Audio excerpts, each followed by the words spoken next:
2016학년도 검정고시가 50여일 앞으로 다가왔습니다. 각 학원과 지역센터, 수험생들은 본격적인 수험전에 나섰습니다. 김현 기자의 보도입니다. 원서 접수가 진행되면서 검정고시 수험전도 본격 시작됐습니다. 학원에는 시험을 준비하는 학생들로 속속 채워지고 있습니다.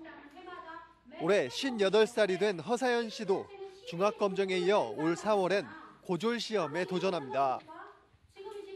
거의 그때 제가 중학교 공부를 하는데 한 번도 90점대를 넘어본 적이 없어요. 시험 모의고사고 뭐 예상문제집이고 그런 걸 푸는데 90점대를 넘어본 적이 없고 이제 그랬는데 시험 치르면서 결과가 그렇게 나와서 뭐 감사한 마음으로 그렇게 지내고 있을 뿐이고 고등학교 과정 공부를 할 수 있다는 그것이 이제 감사한 거죠. 고등학교를 제가 다녀본다는 게.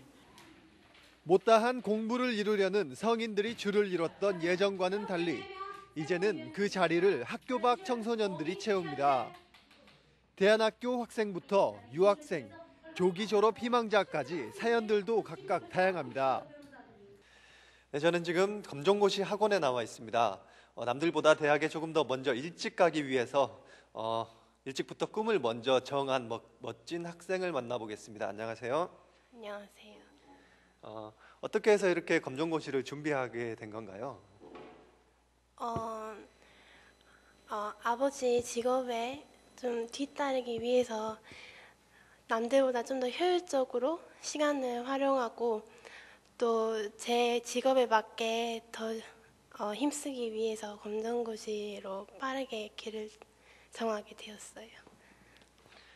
남들과는 조금 다른, 친구들과는 조금 다른 길을 걷고 있고 시간도 더 다르게 준비해야 되고 하는데 좋은 점에는 어떤 부분이 있을까요? 남들이 좀 장황하게 막 너무 많은 일을 좀 필요 없게 할 때 저는 좀 필요한 것을 투자할 수 있다는 것, 그 점이 좋은 것 같아요. 남들보다. 반면에 좀 평범하지 않은 길을 가는 거에 대해서 좀 우려되는 부분, 걱정되는 부분도 있을 것 같은데 좀 어떤가요? 많이 걱정이 되는데 최대한 노력을 해보려고 해요. 제가 갑자기 이렇게 너무 나이가 많아진 같이 고3 언니 오빠들과도 같이 하고 그러는데 제가 과연 할 수 있을까 두려움도 갖기도 하고 근데 최대한 열심히 해보려고 해요. 안 되면 뭐 어쩔 수 없지만 최선을 다하면 잘 될 거라고 생각해요.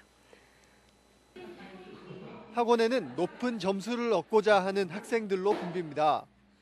검정고시 점수가 곧 내신 등급이 되기 때문입니다.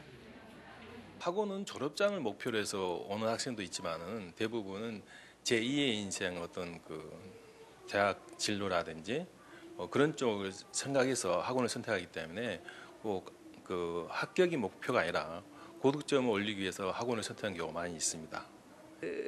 지역별로 요구하는 등급이라는 게 있어요. 그래서 서울이나 수도권에서는 99점까지가 1등급이라고 본다고 하면 뭐 이런 지방, 광주 같은 경우에는 96점 정도까지는 그래도 1등급이 돼요. 그렇기 때문에 서로 기준이 다른 거죠. 1등급에 대한 기준, 2등급에 대한 기준, 3등급에 대한 기준이 다르기 때문에 내가 들어가야 하는 곳의 내신 등급이라든지 또 거기서 요구하는 과목도 다를 수가 있어요. 그렇기 때문에 수능 못지않은 전략이 필요하죠. 예. 한편 동구 꿈드림 센터에서도 시험 준비가 한창입니다. 학원이나 독학의 여건이 안 되는 청소년은 이곳에서 상담부터 교육, 취업까지 도움을 받을 수 있습니다. 정부 지원으로 무료로 수업이 진행되는 건 무엇보다 큰 장점입니다. 가족 같은 분위기여서 아주 좋습니다. 제가 학교 자퇴하고 이렇게 다닐 데가 없었는데 여기 와서 공부도 하고 공짜로 밥도 먹여주고 참 고맙습니다. 지난해 학교 밖 청소년 지원법이 생기면서 광주에도 각 구마다 이렇게 꿈드림 센터가 들어섰습니다. 높은 점수, 시험에 집중돼 있는 학원에 비하면 여기엔 가족 같은 분위기가 있습니다. 학교 밖 청소년만을 위한 공간이기 때문입니다. 근데 이제 학원은 아무래도 자기가 정말 더 절실해서 이렇게 돈을 내고 찾아가고 하는데 저희 꿈드림 센터는 좀 경제적으로 좀 어려운 친구들도 있고 그러다 보니까 저희가 여기에 이제 선생님을 모셔가지고 또 이렇게 하니까 가족적인 분위기로 더 잘 할 수 있는 그런 것도 있는 것 같아요. 아직 많은 친구들이 그 활용을 못하고 있는 게 안타까운 점이에요. 근데 1년에 광주 시내에서만 해도 1,500명이 학교를 나오는 지금 그런 상황이기 때문에 그 많은 아이들이 우리를 좀 더 많이 알고 이용을 해주면 훨씬 더 많은 아이들이 구제를 받을 수 있다고 생각하거든요. 그래서 저마다의 사연, 꿈을 가지고 곳곳에서 제2의 꿈을 향한 수험전이 시작되고 있습니다. CNB 뉴스 김현입니다.